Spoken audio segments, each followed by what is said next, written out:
So when you think about the editors that you worked under at some of these papers when you were first starting out, and how they handled situations, I mean, there was never, you don't recall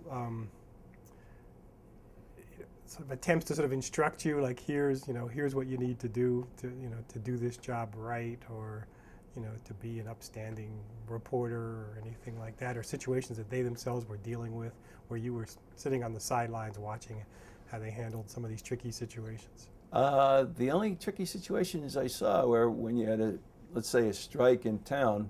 One side won it more than the other side, and the city editor basically, and the reporter covering it, basically told them it didn't work that way. And the city editor that I worked for was extraordinarily good.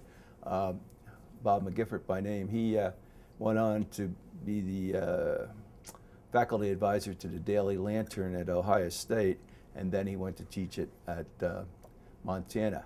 And McGiffert, by all rights, should have been the executive editor, but This was which paper? the Easton Express. Okay. But there were three people of equal, the published thought were of equal strength, and each one of them got a piece of the pie, if you will. Yeah. Okay. Let's go to your sort of Gannett years and USA Today. One of the things I wanted to ask you about was when USA Today first got going and the early criticism. People were very quick to be dismissive of this paper as this experiment. People were calling it McPaper, that it was news light and so on.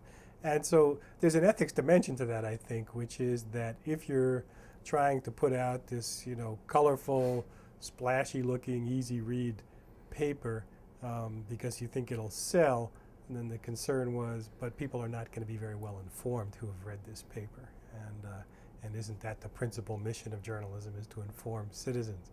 So, I mean, you were right in the middle of all that. Well, so, the coverage, the story coverage was probably a lot broader than the mainstream press, simply because USA Today covered the country, and while you might say the Times covers the country too, they would pick and choose. So we were in the markets, and we had reporters doing trend stories, and USA Today did a lot more trend stories probably than they got credit for, and the stories were shorter, but that's because you used the cut lines and the captions and the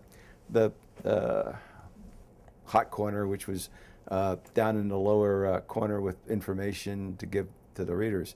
But we didn't mind the McDonald's McPaper reference because we thought it was funny, and it was a rallying cry to say, these people don't even get the fact that the stories ought to be clear, and that was the case in a lot of papers. They weren't written well, but no, it didn't bother us, but we had a heck of a lot more in there than you'd get credit for.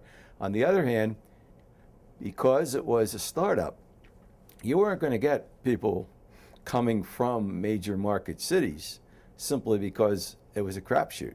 And until I'd say 5 years out, that didn't come about. And then you started to pick up people that had, I would say, major credentials, and by then you had trained people who had pretty good reputations themselves.